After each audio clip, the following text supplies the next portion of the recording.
नमस्कार, आपके साथ मैं हूं गौरव अग्रवाल। आप देख रहे हैं प्राइम टाइम का number 1 show super prime time. शुरुआत बड़ी खबर से। रूस के बेलगोरोद पर यूक्रेन के हमले। बेलगोरोद के 4 गांवों पर यूक्रेन ने हमले किए हैं। यूक्रेन ने कामिकाजी ड्रोन से ये अटैक किए हैं। तो बेलगोरोद पर यूक्रेन ने एक बार फिर कामिकाजी ड्रोन से कहर बरपा दिया है।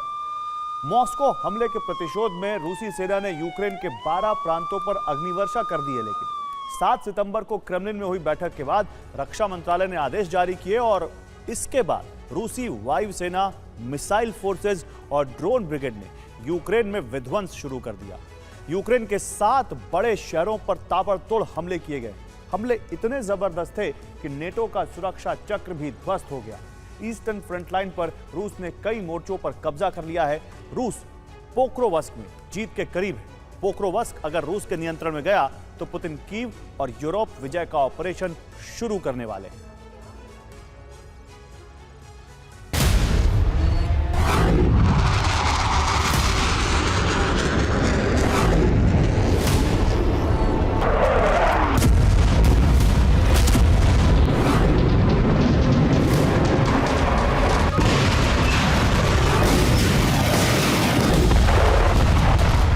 यूक्रेन एक मोर्चे पर युद्ध लड़ने में संघर्ष कर रहा था,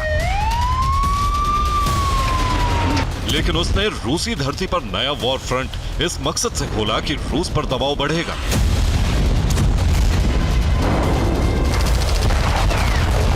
और उसकी यही रणनीति यूक्रेन के लिए भारी पड़ गई है।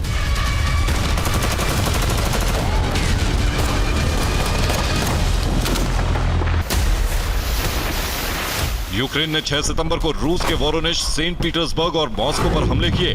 उसका टारगेट था रूसी जमीन पर बड़ा नुकसान करना।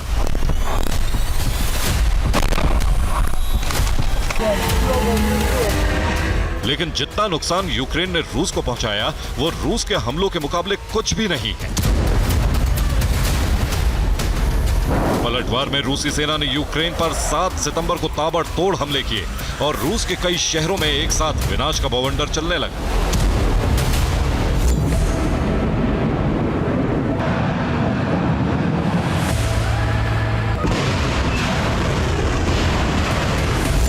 ये रूस के सूमी पर हमले की तस्वीरें हैं।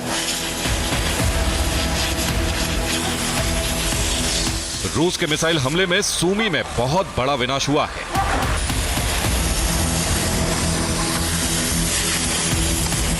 इस मिसाइल हमले से सूमी में 2 लोग मारे गए, 4 घायल हुए।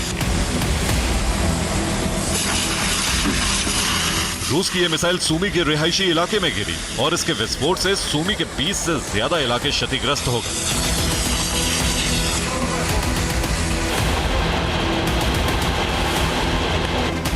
मिसाइल हमले के बाद बड़े इलाके में आग लग गई और 7 सितंबर की रात से 8 सितंबर की सुबह तक यूक्रेनी फायर ब्रिगेड आग बुझाने की कोशिशों में जुटी रही।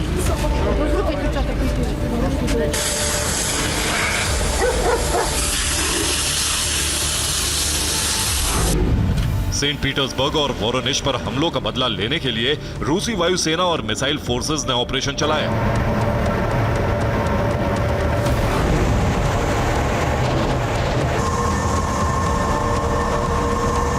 रूस ने यूक्रेन के 7 शहरों पर विध्वंसक हमले किए।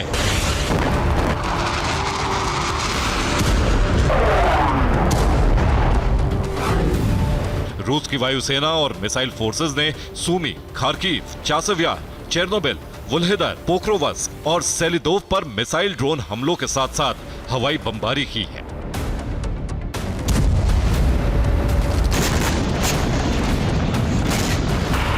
इसके साथ साथ रूस के कुर्स्क में घुसे यूक्रेनी सैनिकों पर भी जबरदस्त हमले किए हैं।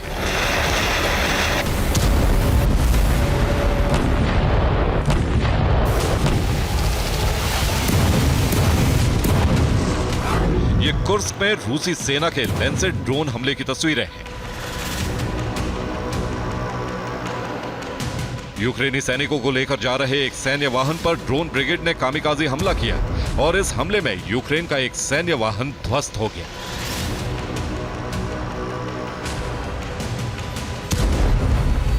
इस हमले में यूक्रेन के 17 सैनिक मारे गए।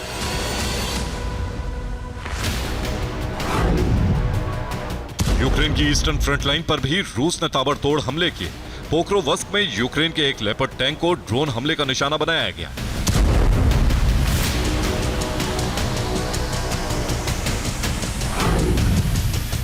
यूक्रेन सेना ने पोक्रोवस्क में रूसी सेना को रोकने के लिए गहरी खंदकें बनाई हैं और रूसी ड्रोन ब्रिगेड अपनी सेना के रास्ते में अवरोध बनी इन खंदकों में छिपे यूक्रेनी सैनिकों को टारगेट करके मार रही है।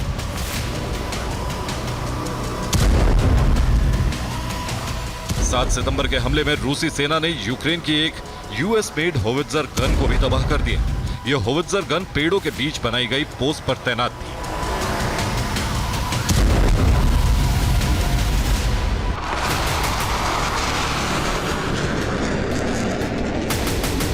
रूसी सेना का टारगेट इस वक्त पोक्रोवस्क पर कब्जा करना है और रूस इस क्षेत्र में एफएबी, केएबी और ग्लाइड बमों से हमले कर रहा है।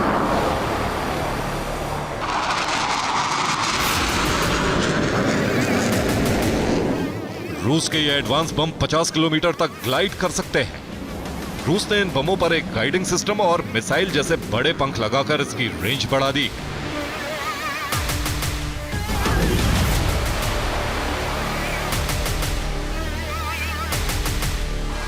रूसी सेना फ्रंट लाइन पर तेजी से आगे बढ़ रही है और अपने सबसे बड़े लक्ष्य पोक्रोवस्क से महज 10 से 11 किलोमीटर दूर है।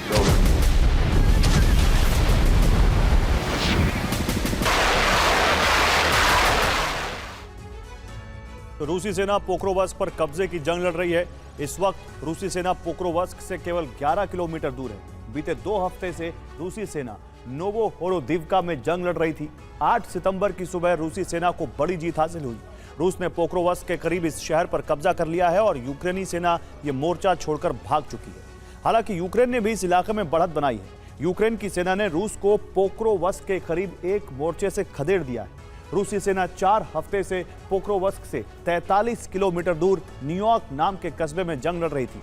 7 सितंबर को यूक्रेन की सेना ने इस कस्बे को जीत लिया और अपना झंडा लहरा दिया है।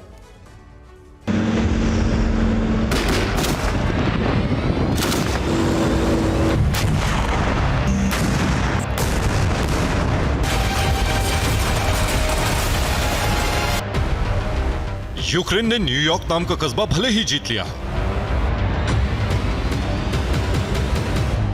लेकिन रूसी सेना नोवोहोरोदिव्का के मोर्चे से पोक्रोवस्क की तरफ बढ़ रही है।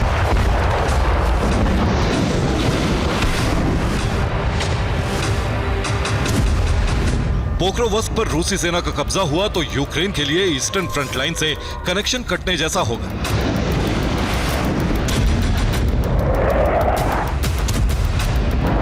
क्योंकि यहां से डोनेस्क, लुहांस्क के जंगी मोर्चों तक हथियारों और रसद सप्लाई के लिए रोड रेल कनेक्शन है।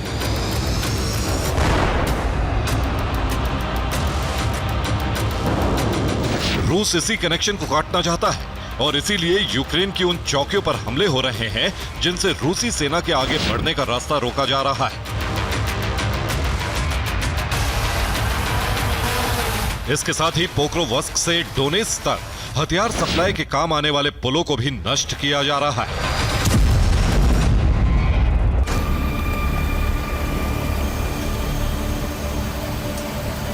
रूसी वायुसेना लगातार डोनेस्क और आसपास के इलाकों पर ग्लाइड बमों से हमले कर रही है।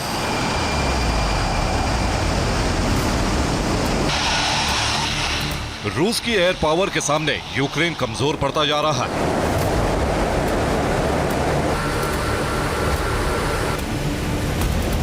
ये रूस के फाब बम से हमले की तस्वीरें हैं। चासव यार में रूसी सेना ने यूक्रेन की डिफेंस लाइन पर कई बम हमले किए हैं।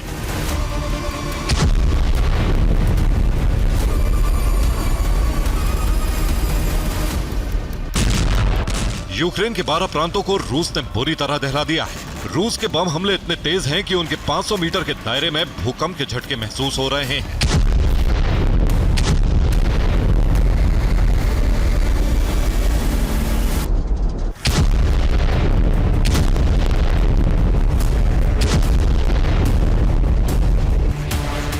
ईस्टर्न फ्रंट लाइन पर रूस जितनी तेजी से आगे बढ़ रहा है, उससे लगता है कि जल्द ही उसका कब्जा पोक्रोवस्क पर हो जाएगा।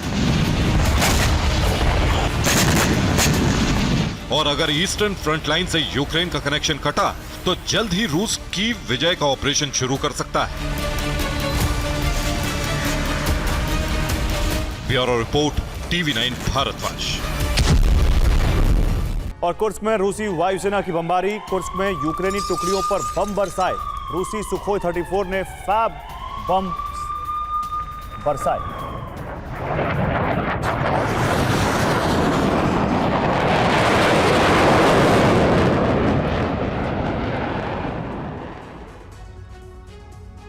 तो रूस में यूक्रेन का प्रहार और विध्वंसक होता जा रहा है। यूक्रेन ने ड्रोन हमले से रूस के हथियार गोदाम पर हमला किया। हमले में नॉर्थ कोरिया से आई मिसाइलों का भंडार भस्म हो गया। रूस के लिए चिंता बढ़ाने वाली बात यह है कि कुर्स्क में भीषण युद्ध के बीच यूक्रेन ने नई चेतावनी दी है। यूक्रेन के खुफिया प्रमुख ने कहा है कि युद्ध में अब नया दौर आने वाला है। इंटेलिजेंस प्रमुख किरिलो बुदानोव ने कहा कि जल्दी एक बड़ा टर्निंग पॉइंट आएगा, यानी अब यूक्रेन और बड़े हमले कर सकता है। यूक्रेन के इस आत्मविश्वास और हौसले की वजह क्या है, आप इस रिपोर्ट में देखिए।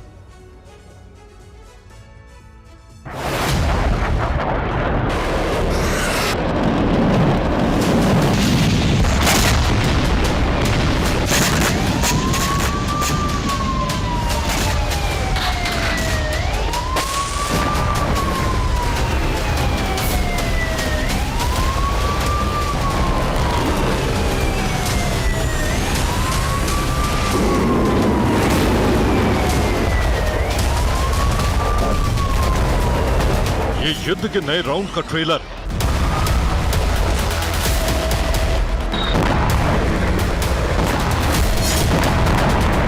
ये बदले यूक्रेन के युद्ध में धमाकेदार एंट्री।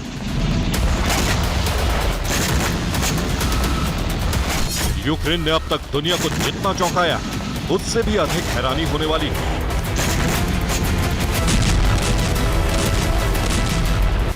यूक्रेन ने मॉस्को और सेंट पीटर्सबर्ग तक हमला करके साबित कर दिया है कि रूस में अब विध्वंस की नई कहानी लिखी जाएगी।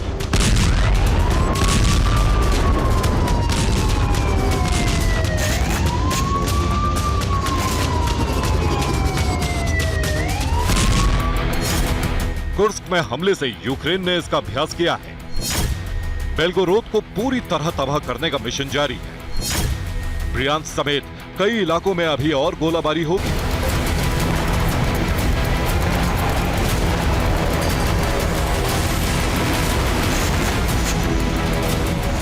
यूक्रेन में एक बहुत बड़ा बदलाव हो चुका है और आने वाले समय में यूक्रेन और अधिक बदलने वाला है।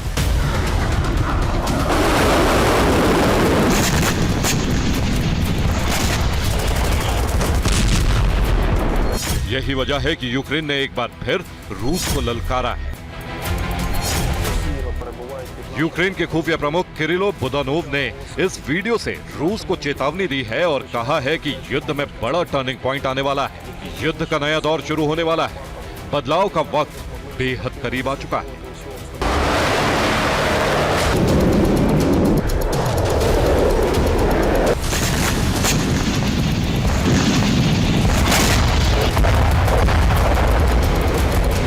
लंबी दूरी के घातक ड्रोन बनाने के बाद यूक्रेन ने एक और घातक हथियार तैयार किया है।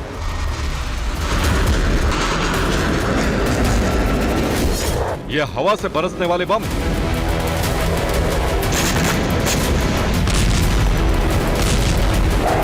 F-16 देने का भरोसा मिलने के बाद ही यूक्रेन ने इसके लिए नए बम बनाने का काम शुरू कर दिया था।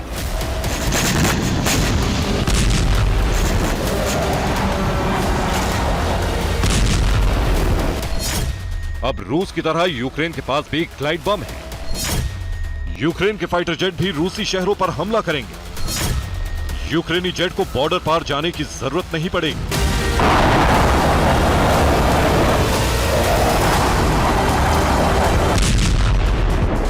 यूक्रेन का नया बम खार्किव और कुर्स्क में कहर मचाने लगा है।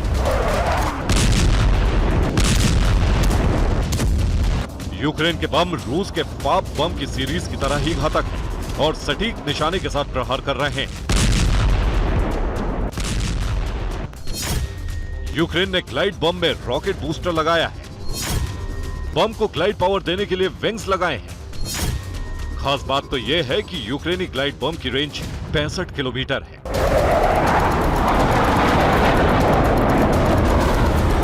यानी अब इतना तो साफ है कि सूमी और खार्किव जैसे इलाकों में उड़ रहे यूक्रेनी फाइटर जेट रूस की सीमा के 65 किलोमीटर के दायरे में आने वाले शहरों पर कहर बरपाने वाले हैं।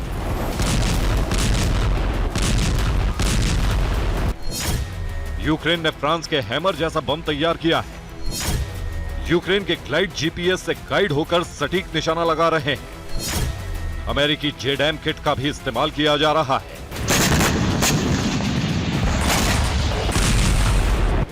यूक्रेन के पास भले ही रूस की तरह ताकतवर फाइटर जेट और बॉम्बर नहीं, लेकिन अब रूस जैसा घातक बम है और ताबड़तोड़ प्रहार का सिलसिला शुरू होने वाला है।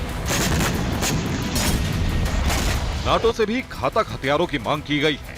यूक्रेन रूस के उन बॉम्बर्स को नष्ट करना चाहता है जिससे यूक्रेन पर मिसाइलें दागी जा रही हैं। अब आपको वो हथियार दिखाते हैं जिसकी मांग नाटो से की जा रही है।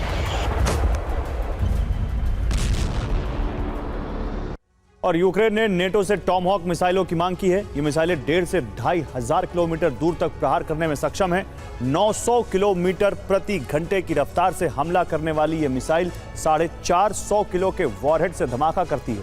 यूक्रेन इन मिसाइलों से रूस के उन एयरबेस को खत्म करना चाहता है जहां रूसी बॉम्बर्स तैनात हैं। ये तो यूक्रेन की मांग है, लेकिन फिलहाल स्वीडन से यूक्रेन को MIM-23 हॉक मिसाइलों की सप्लाई होने वाली है।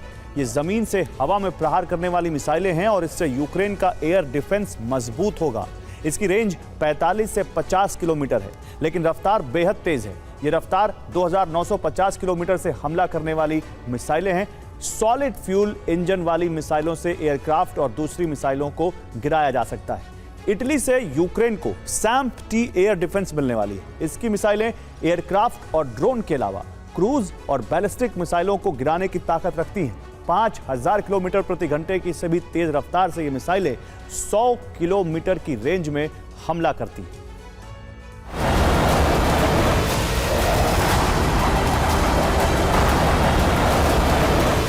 यूक्रेन अब रूस के भीतर ठीक वैसे ही हमले करने वाला है जैसा रूस अब तक करता रहा है।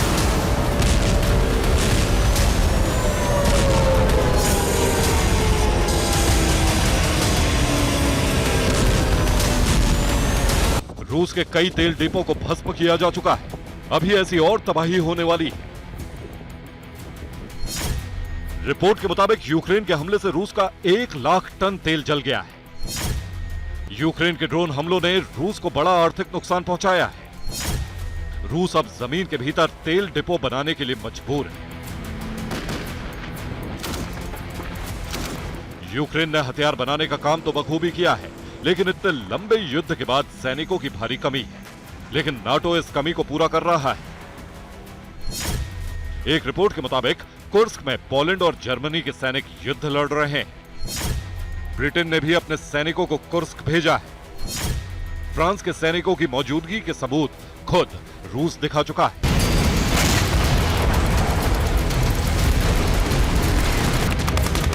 रिपोर्ट से जाहिर हो रहा है कि कुर्स्क में यूक्रेन अगर इतना कामयाब हुआ है तो इसके पीछे नाटो का बहुत बड़ा हाथ है। कुर्स्क में यूक्रेनी फौज का पुल नष्ट करने का अभियान जारी है। कुर्स्क में एक और पुल को ध्वस्त करने के बाद रूसी सेना की लाचारी और बढ़ गई। रूस को भले ही किम जोंग से मिसाइलों की बड़ी खेप मिली है, लेकिन यूक्रेन अब उस पूरे जखीरे को भस्म करने के मिशन पर। रूस के वोरोनिच में एक हथियार गोदाम पर यूक्रेन ने हमला किया और इसमें नॉर्थ कोरिया से आई मिसाइलें नष्ट हो गई। रिपोर्ट के मुताबिक गोदाम में नॉर्थ कोरिया की N-23 मिसाइलों को रखा गया था। N-23 मिसाइलों की रेंज 900 किलोमीटर है। हमले में नॉर्थ कोरिया की बैलिस्टिक मिसाइलें नष्ट हो गई।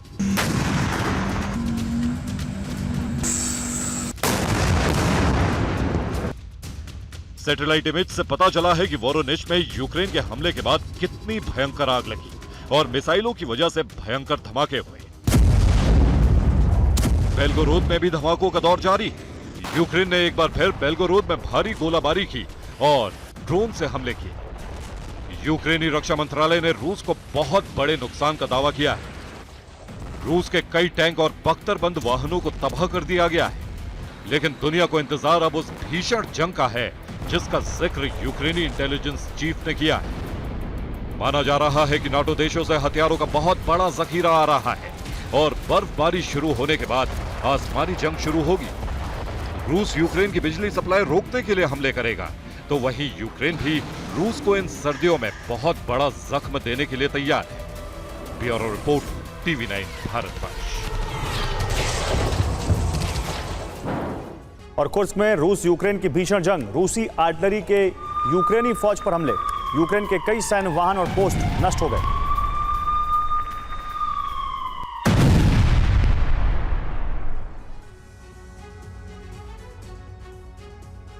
तो ब्रिटिश और अमेरिकी खुफिया एजेंसी की एक रिपोर्ट आई है। इस रिपोर्ट में कहा गया है कि रूस और नेटो के बीच युद्ध किसी भी वक्त शुरू हो सकता है।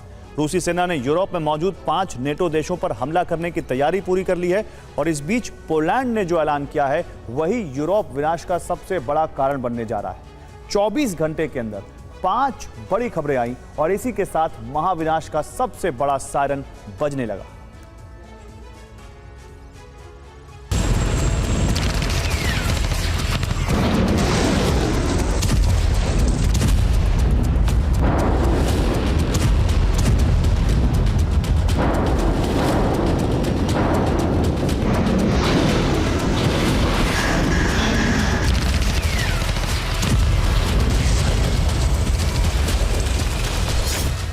रूस नाटो युद्ध से जुड़ी पहली ग्लोबल ब्रेकिंग। रूस का ड्रोन नाटो देश रोमानिया की धरती पर गिरा, ब्लास्ट से रोमानिया के लोग दहल गए। रूस नाटो युद्ध से जुड़ी दूसरी ग्लोबल ब्रेकिंग। पोलैंड ने यूक्रेन के न्यूक्लियर पावर प्लांट की सुरक्षा करने का फैसला किया।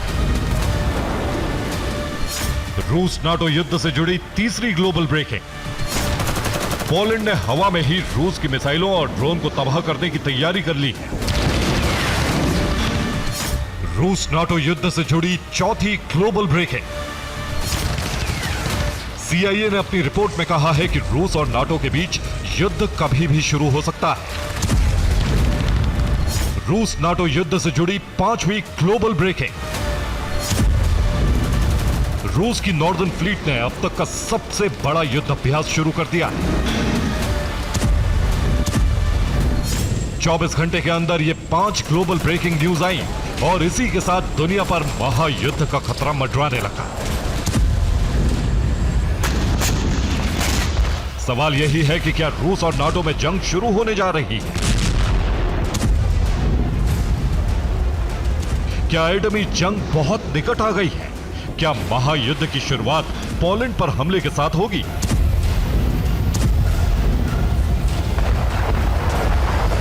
ये सवाल इसलिए क्योंकि रूस ने बेलारूस में पोलैंड बॉर्डर के पास बहुत बड़ी तैनाती कर दी है। क्रेमलिन ने यह कदम तब उठाया जब पोलैंड ने यूक्रेन की सुरक्षा की गारंटी दे दी है। बीबीसी को दिए इंटरव्यू में पोलैंड के विदेश मंत्री रुडोल्फा सिकोरस्की ने बहुत बड़ा और चौंकाने वाला बयान दिया। सिकोरस्की ने कहा है कि पोलैंड यूक्रेन की सुरक्षा करने के पक्ष में है। पोलैंड रूसी मिसाइलों से यूक्रेनी न्यूक्लियर पावर प्लांट की सुरक्षा करने पर विचार कर रहा है।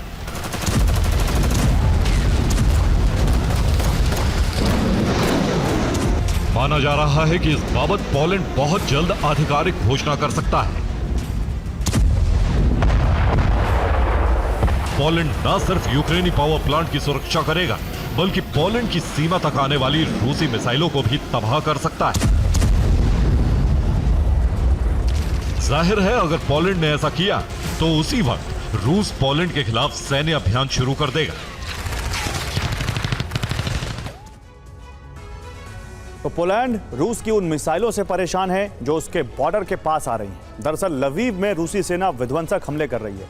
रूस लवीव में मौजूद हथियार गोदामों पर हमले कर रहा है। हथियार गोदामों में मौजूद नेटो के हथियारों को तबाह किया जा रहा है। लवीव यूक्रेन का वो प्रांत है जो पोलैंड के बॉर्डर से सटा हुआ है, यानी लवीव की सीमा पोलैंड के बॉर्डर से लगती है। ऐसे में रूस की मिसाइलें पोलैंड बॉर्डर तक पहुंच रही हैं। इस बात से भड़का पोलैंड रूसी मिसाइलों को गिराना चाहता है। अगर पोलैंड ने रूस की मिसाइलें गिराई तो महायुद्ध तय माना जा रहा है।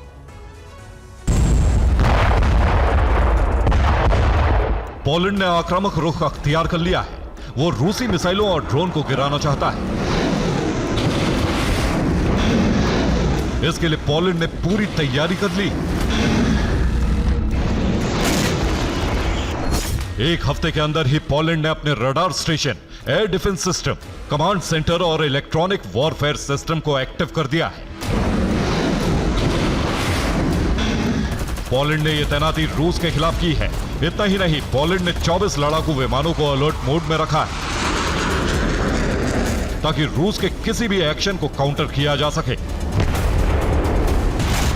पोलैंड रूसी मिसाइलों को गिराने के लिए तैयार है, लेकिन अमेरिका उसे बार बार रोक रहा है। पोलैंड को अमेरिका से अभी इसकी अनुमति नहीं मिली। अमेरिका को डर है कि अगर पोलैंड ने रूस की मिसाइल या ड्रोन को गिराया तो रूस नाटो के खिलाफ जंग छेड़ देगा। पुतिन सेना यूरोप में मौजूद नाटो देशों पर हमले कर देगी।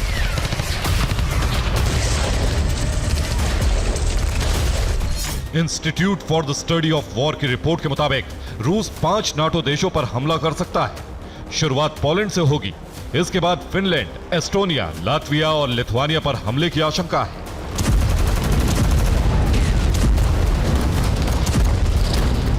ब्रिटिश इंटेलिजेंस एजेंसी MI6 और अमेरिकी खुफिया एजेंसी CIA ने अपनी रिपोर्ट में कहा है कि महायुद्ध की आशंका बहुत बढ़ गई है। कई देशों को एक साथ आकर रूस को रोकना होगा। अगर ऐसा नहीं हुआ तो रूस कई देशों का वजूद मिटा देगा।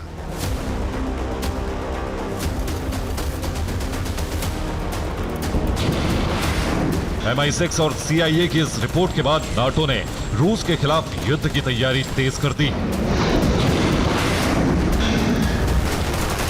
तो सवाल यही है कि क्या रूस और नाटो में परमाणु जंग की शुरुआत होने जा रही है? क्या रूस के खिलाफ पोलैंड का एक्शन महायुद्ध का कारण बनने जा रहा है? ये वो सवाल हैं जिनका जवाब दुनिया को आने वाले वक्त में मिलेगा।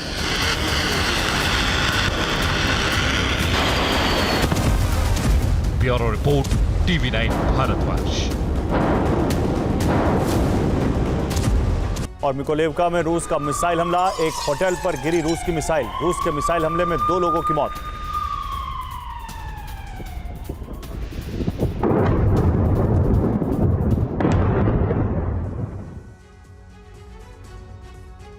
तो जहां एक तरफ यूक्रेन को नेटो से हथियार मिल रहे हैं, जल्द ही लॉन्ग रेंज हथियार भी कीव पहुंच सकते हैं।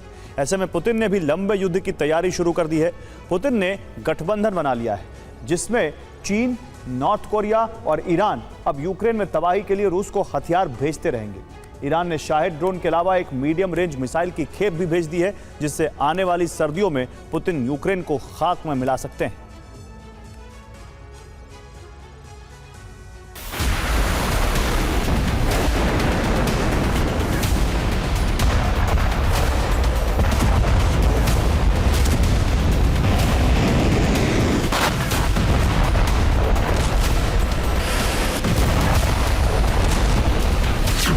तबाही का सबसे खौफनाक चैप्टर यूक्रेन में शुरू हो चुका है।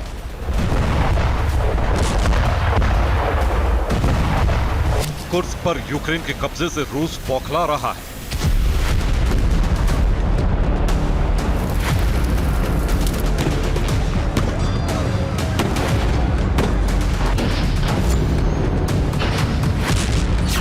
और ऐसा बदला लेना चाहता है कि नाटो भी रूस से टकराने से घबराने लगे।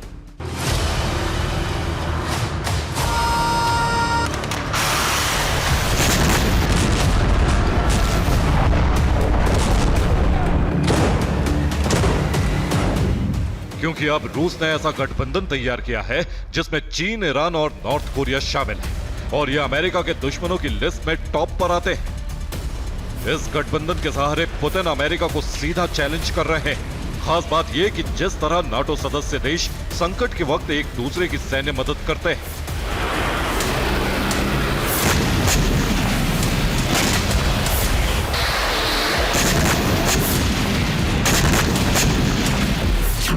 उसी तरह पुतिन का गठबंधन तैयार है संकट के वक्त में एक दूसरे की मदद करने के लिए।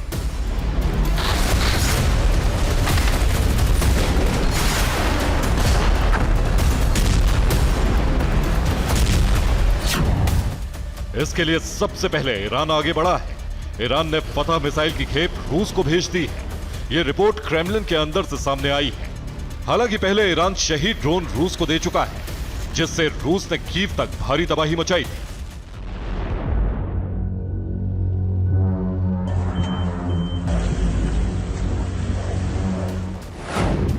लेकिन अब ईरान ने 200 फतह मिसाइलों की खेप भेजकर रूस से अपनी दोस्ती निभाई है। ये मिसाइलें तेहरान से मॉस्को तक कैस्पियन सागर समुद्री रूट से पहुंची है। वॉरशिप से मिसाइलों की पहली खेप को पहुंचाया गया है।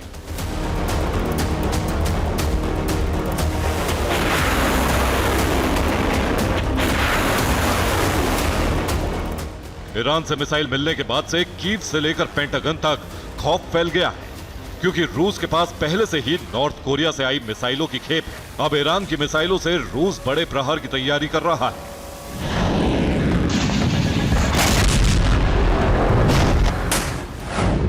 ISW यानी institute for the study of war के एक्सपर्ट्स का कहना है कि रूस ईरानी मिसाइल का इस्तेमाल यूक्रेन के एनर्जी सेक्टर को तबाह करने में कर सकता है। इसके अलावा सैन्य ठिकाने और सिविल इंफ्रास्ट्रक्चर पर भी हमले किए जा सकते हैं, जिसके लिए रूस ने सर्दियों का वक्त चुना है। यानी अगले 1-2 महीने में फतह मिसाइल दागकर रूस तबाही का बवंडर लाने वाला है। ISW के मुताबिक 4 सितंबर को पहली खेप पहुंचाई गई। कैस्पियन सी पोर्ट पर 200 फतह मिसाइल लेकर कार्गो शिप तेहरान से पहुंचा था। फतह मिसाइल एक शॉर्ट रेंज मिसाइल है, जिसकी रेंज 30 से 120 किलोमीटर है, जबकि ये 150 किलो विस्फोटक अपने साथ ले जा सकती है।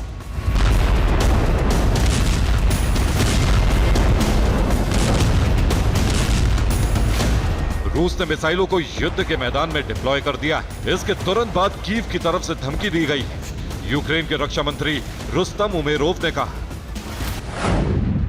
अगर यूक्रेन के रिहायशी इलाकों पर ईरान से आई बैलिस्टिक मिसाइलों से हमला हुआ तो ईरान को इसकी भारी कीमत चुकानी पड़ सकती है। यह बयान उस वक्त आया जब यूरोपीय यूनियन और अमेरिका की मीटिंग चल रही थी। उसी मीटिंग में यूक्रेन को लॉन्ग रेंज हथियार देने पर विचार चल रहा था। तभी अमेरिका ने मिसाइल देने का मन बनाया। उसी दौरान ईरान से फतह मिसाइल की खेप रूस पहुंची। यानी रूस यूक्रेन पर बड़े हमले की तैयारी कर चुका है। अब सिर्फ हमला बाकी है। अब यह भी जान लीजिए ईरानी मिसाइल से रूस कहां-कहां हमला कर सकता है।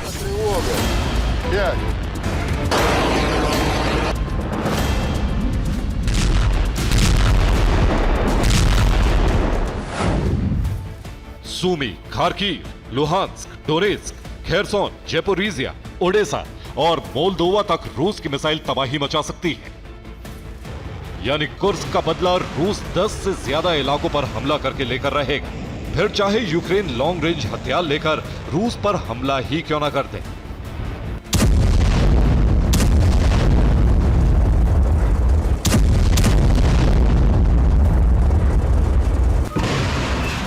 वैसे भी यूक्रेन को अमेरिका से लंबी दूरी के हथियार मिलने का ग्रीन सिग्नल मिल चुका है। यानी अब यूरोप महायुद्ध की तरफ तेजी से बढ़ रहा है, जो कभी भी एटमी युद्ध में बदल सकता है। Bureau report, TV9 Bharatvarsh.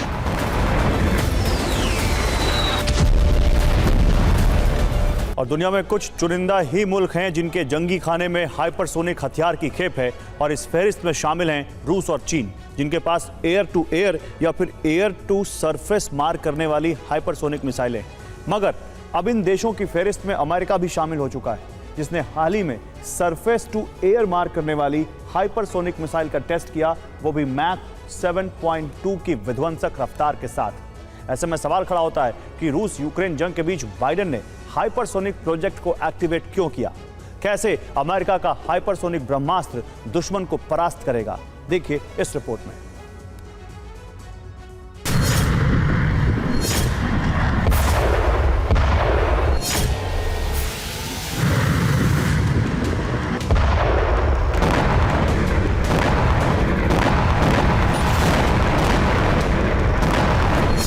दुनिया के तमाम मुल्कों को अपने हथियारों की ताकत और कुव्वत दिखाने के लिए अमेरिका ने अब तक की सबसे घातक और सबसे विनाशकारी मिसाइल का टेस्ट किया, वो भी ब्लू वॉर जोन में।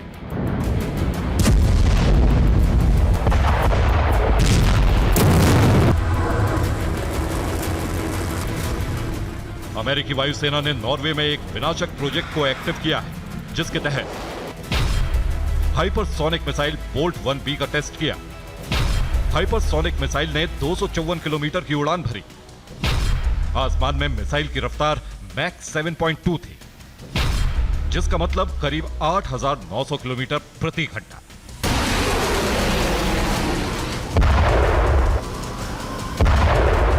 दो सितंबर को अमेरिकी वायुसेना ने इस हाइपरसोनिक मिसाइल के टेस्ट को अंजाम दिया और इस मिसाइल टेस्ट से जुड़ा वीडियो भी जारी किया।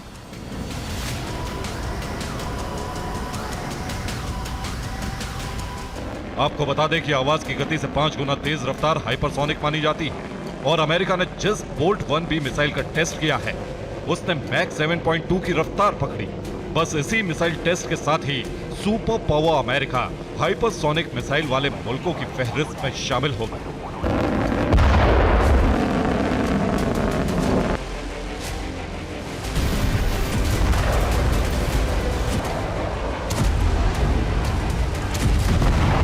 इस हाइपरसोनिक मिसाइल टेस्ट के साथ ही सुपर पावर अमेरिका ने मिसाइल वर्ल्ड में अपनी धाक फिर से जमा ली। इस अग्निबाण के परीक्षण के साथ ही दुनिया को दिखा दिया कि हाइपरसोनिक ब्रह्मास्त्र की रेस में अब अमेरिका का सामना कोई नहीं कर सकता।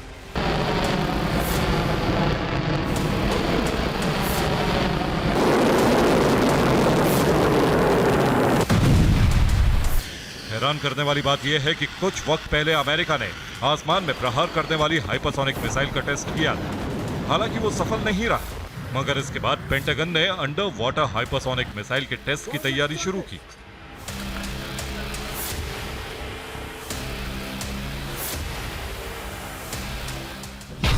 मार्च 2024 में अंडर वाटर हाइपरसोनिक मिसाइल का टेस्ट किया। एटमी सबमरीन के जरिए हाइपरसोनिक मिसाइल दागी गई।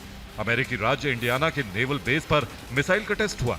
दावा है कि अंडर वाटर मिसाइल ने मैक 5 की रफ्तार से उड़ान भरी और अब अमेरिका जमीन से दागे जाने वाली हाइपरसोनिक मिसाइल का टेस्ट कर चुका है। मतलब ये कि आने वाले चंद दिनों में अमेरिका का यह हाइपरसोनिक ब्रह्मास्त्र दुश्मन खेमे में खलबली मचा देगा।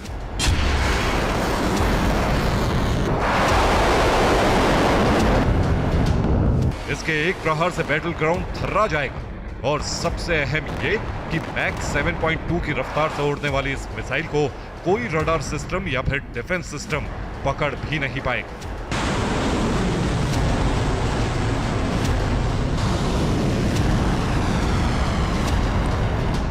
रूस यूक्रेन जंग के बीच बाइडेन की इस हाइपरसोनिक मिसाइल ने सनसनी मचा दी है।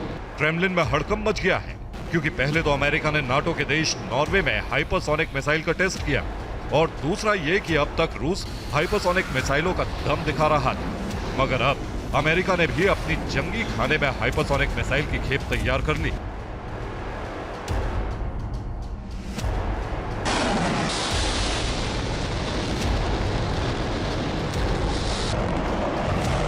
वहीं कुछ रिपोर्ट्स में यह भी दावा किया जा रहा है कि अमेरिकी वायुसेना एक अल्ट्रासोनिक विमान को तैयार करने में जुटी है। विमान का प्रोटोटाइप तैयार हो चुका है, लगातार टेस्ट किए जा रहे हैं और दावा किया जा रहा है कि जल्द ही अमेरिका को अल्ट्रासोनिक फाइटर जेट तैयार करने में कामयाबी मिल सकती है, जिसकी लागत करीब $800 मिलियन तक हो सकती है।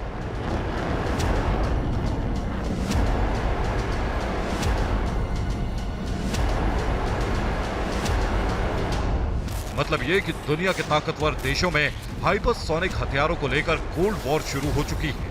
हर कोई हाइपरसोनिक मिसाइल और लड़ाकू विमान तैयार करने में जुटा है, जो इस बात के संकेत हैं कि जल्द ही धरती पर हाइपरसोनिक हथियारों से महाजंग छिड़ सकती है। Bureau report, TV9 Bharatvarsh.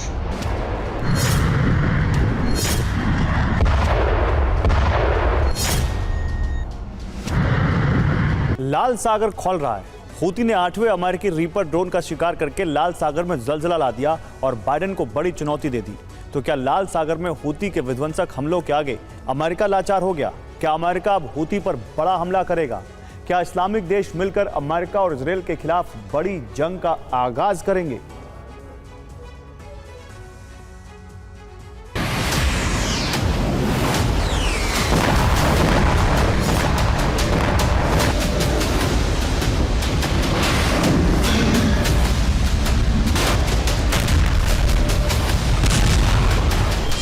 लाल सागर एक बार फिर लपटों में घिर गया है।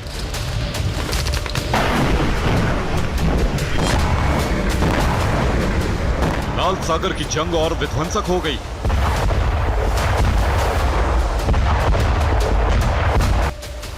लाल सागर में हूती के हमले बढ़ने के बाद अमेरिका के साथ बड़ी जंग के आसार बन गए।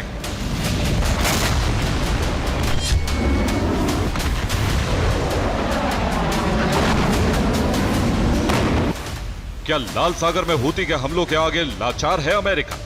ये सवाल इसलिए उठ रहे हैं क्योंकि हूती ने लाल सागर में अमेरिका के 8वें रीपर ड्रोन को भस्म कर देने का दावा किया।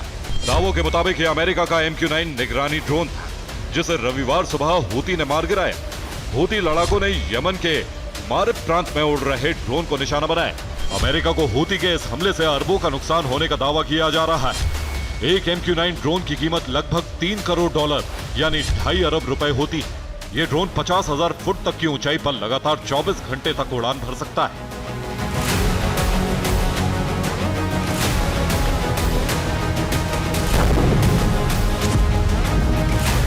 लाल सागर में रेजिस्टेंस फोर्स की निगरानी के लिए अमेरिका कई सालों से MQ-9 का इस्तेमाल कर रहा है। लाल सागर में अपने 8वें रीपर ड्रोन को निशाना बनाए जाने के बाद हालांकि अमेरिका ने हूती के हमलों में अपने MQ-9 निगरानी ड्रोन के विध्वंस की पुष्टि नहीं की, लेकिन अमेरिका ने हूती के नियंत्रण वाले इलाकों में एयर स्ट्राइक जरूर किया।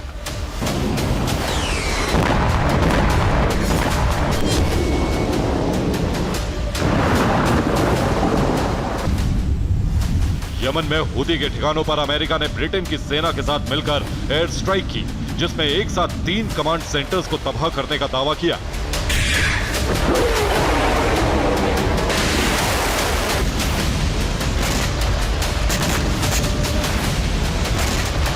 इजराइल और हमास के बीच जंग छिड़ने के बाद से ही हूती लाल सागर में अमेरिकी ड्रोन्स को निशाना बना रहा है। साथ ही हूती के लड़ाके लाल सागर में पश्चिमी देशों के जहाजों और तेल टैंकर को भी लगातार टारगेट कर रहे हैं। अक्टूबर 2023 के बाद से हूती लाल सागर में कम से कम 80 जहाजों पर ड्रोन और मिसाइल से हमले कर चुका है। अमेरिका भी जनवरी से ही हूती पर जवाबी हमले कर रहा है। मिडिल ईस्ट में अमेरिका और इजराइल की फोर्स को कई मोर्चों पर रेजिस्टेंस फोर्स से तगड़ी चुनौती मिल रही है। हिजबुल्लाह ने भी इजराइल में कई विध्वंसक हमले किए।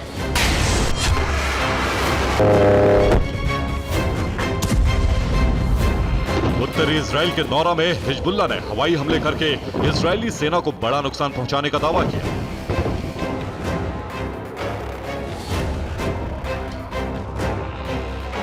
साउथ लेबनान से कई रॉकेट इजराइल की तरफ दागे गए, जिसमें 50 से ज्यादा अनगाइडेड रॉकेट थे। इनमें से कुछ रॉकेट किरियत शिमोना और आसपास के इलाकों में गए।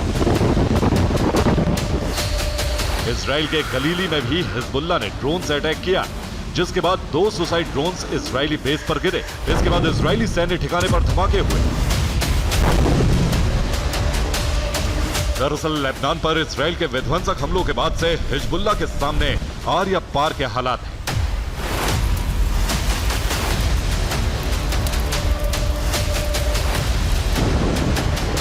पिछले 24 घंटों में लेबनान में इजराइल के हमलों में हिजबुल्लाह और हमास के कई कमांडर मारे गए। हिजबुल्लाह के मारे गए कमांडर्स का नाम है मोहम्मद हबीब हाशिम और कासिम अदेल बच्ची।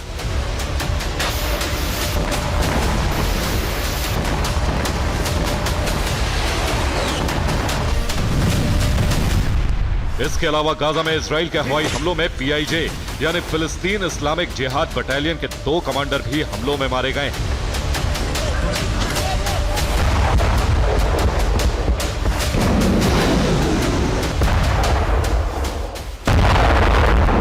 हमास और हिजबुल्लाह को चेतावनी देते हुए इजराइल ने साफ कहा है कि लेबनान पर उसके हमले जारी रहेंगे।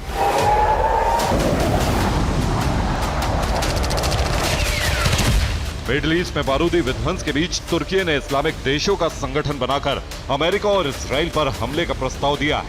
तो क्या इस्लामिक देश एक साथ मिलकर अमेरिका और इजराइल के खिलाफ बड़ी जंग छेड़ने जा रहे हैं? अगर ऐसा हुआ तो मिडिल ईस्ट में बड़ी जंग तय है। ब्यूरो रिपोर्ट, TV9 भारत मंच। और ताइवान पर कब्जे का मंसूबा लेकर चीन ने 1 महीने में 50 से ज्यादा बार घुसपैठ की। न सिर्फ ताइवान के एयर स्पेस बल्कि ताइवान की समुद्री सीमा में भी ड्रैगन जा घुसा। अब ताइवान ने धमकी दी है, अगर चीन की हिमाकत जारी रही तो वो हमला करने पर मजबूर हो जाएगा।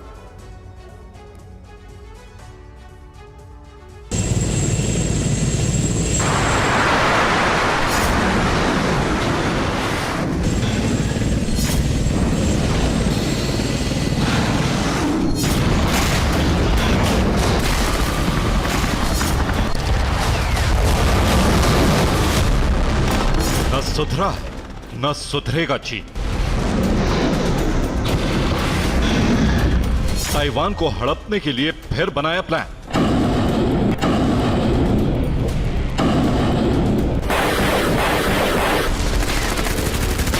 ताइवान ने दावा किया है चीन ने पिछले 48 घंटे में कई बार उसकी समुद्री सीमा में घुसपैठ की।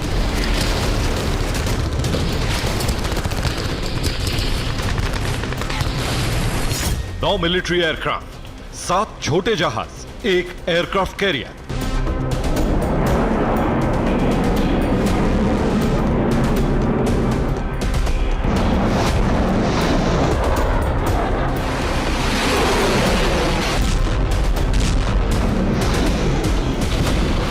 दो दिन पहले ताइवान स्ट्रेट में ताइवान के एकदम पास तक जा पहुंचे। ताइवान के नेवल कमांड सेंटर ने उन्हें ट्रेस किया। इस दौरान शिप और एयरक्राफ्ट कैरियर तो लौट गए, लेकिन 2 एयरक्राफ्ट ताइवान के एयर स्पेस में जा घुसे।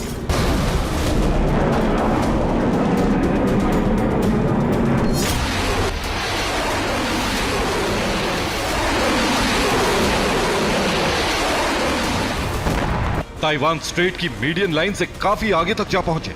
इस दौरान ताइवान ने काउंटर अटैक की धमकी दी, तब जाकर चीन के मिलिट्री एयरक्राफ्ट लौटे।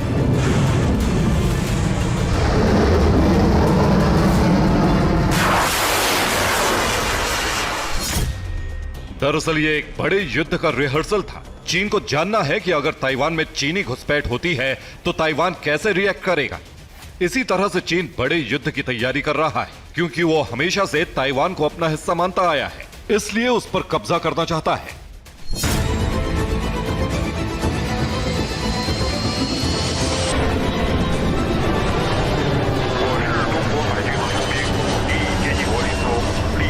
जाहिर है ऐसे में अमेरिका से टकराव हो सकता है, क्योंकि अमेरिका ने ताइवान की सुरक्षा का जिम्मा लिया हुआ है। चीन ऐसी हिमाकत इस महीने में कई बार कर चुका है।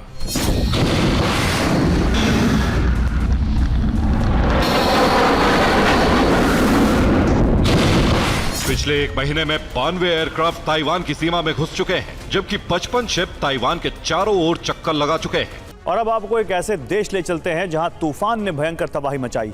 इस तूफान में कई लोगों को जान गंवानी पड़ी, कई लापता हैं। वही वियतनाम में इमरजेंसी जैसे हालात बन गए। देखिए स्पेशल रिपोर्ट।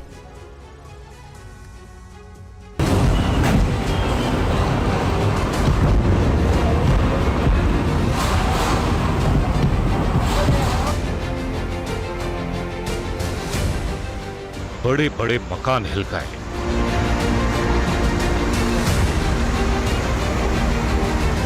बड़े बड़े पेड़ जड़ों से उखड़ गए, बिजली के खंभे भी गिर गए और सड़कों पर लगी बड़ी बड़ी होर्डिंग्स भी जमीन पर आ गिरी। हर चीज तिनके की तरह बिखर गई। वियतनाम में तूफान के इस तांडव ने जमकर तबाही मचाई। यह भीषण तूफान जिधर से होकर गुजरा वहां विध्वंस के निशान छोड़ गया।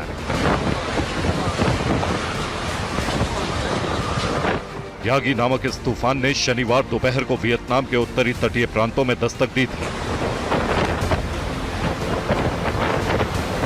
वियतनाम में पिछले 1 दशक में यह अब तक के सबसे शक्तिशाली तूफानों में से एक माना जा रहा है। 150 किलोमीटर प्रति घंटे की रफ्तार से हवाएं चल रही थी। इस तूफान की चपेट में जो भी आया वो तबाह हो गया।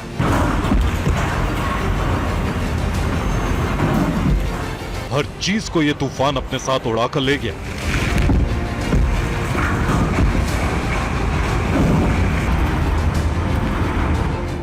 वियतनाम में फिलहाल यागी तूफान से 14 लोगों की मौत की खबर है। करीब 200 लोग घायल हो गए और सैकड़ों लोग लापता हैं। तूफान के कारण उत्तरी वियतनाम में 30 लाख से भी ज्यादा लोग बिना बिजली के रहने को मजबूर हैं। तूफान से फसलों को भी काफी नुकसान पहुंचा है। 4 हवाई अड्डों को बंद करने के बाद सैकड़ों उड़ानें रद्द कर दी गई हैं।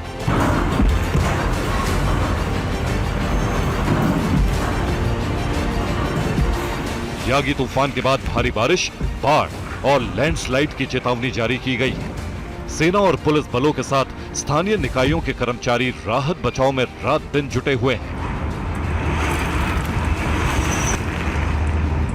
उखड़े हुए पेड़ों, गिरे हुए होर्डिंग और बिजली के खंभों के साथ ढह गई छतों और क्षतिग्रस्त मकानों का आंकलन किया जा रहा है। उत्तरी वियतनाम में इस तूफान ने वहां आपातकाल जैसे हालात पैदा कर दिए हैं। लोगों को अभी घरों से बाहर न जाने को कहा गया है। समुद्री इलाकों में लोगों को समुद्र तटों से दूर रहने को कहा गया है। दरअसल बुधवार को यागी तूफान उत्तर पश्चिमी फिलीपींस से होता हुआ दक्षिण चीन सागर की ओर बढ़ा था। इसके बाद यागी तूफान ने चीन से लेकर वियतनाम तक एशिया के कई देशों में भयंकर तबाही मचाई। Bureau report, TV9 Bharatvarsh.